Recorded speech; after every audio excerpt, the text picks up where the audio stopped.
Hi beauties, welcome to my channel. If you want to see how I got this beautiful pink Valentine's Day look, then keep on watching. I'm going to be using the Huda Beauty Electric Obsessions palette, and I'm going to grab this orange shade right here using a Morphe M511. And I'm going to blend this color all over my crease and really just blend it upwards. Then I'll be grabbing a Sigma E34 brush, and I'm going to also buff this color on my lower lash line and just smoke it out and really get it in my crease.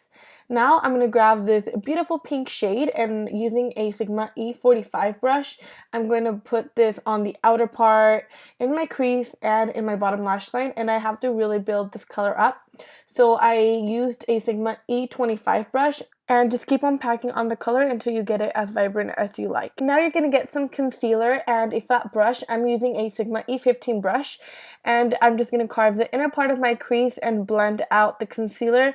Make sure it's really smooth and nice, and using the same brush without any extra product, I'm just going to blend the edge of the concealer so we have no harsh lines. And with some translucent powder, I'm going to apply this over the inner part of the eye.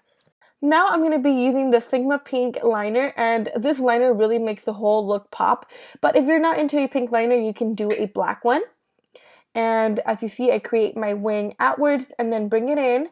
And then, like I always do, I just fill it in. For my waterline, I'm going to be using a NYX pencil in Seashell, and it has like a nice pink undertone.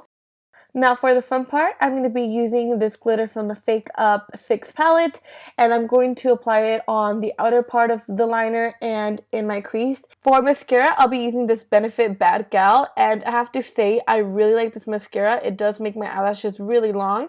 Now I'm just going to add a little highlight on my brow bone and inner corner, and some nice lashes from Lily Lashes in Goddess. You can use my discount code Marisol and I'll get you some money off your lashes. And as you see, I apply them as closely as I can to my lash line and really get that inner corner right there. And voila, you are all done. Make sure to give this video a thumbs up if you like the look, and let me know down in the comments what type of looks you would like to see next. I'll see you guys in my next video. Bye!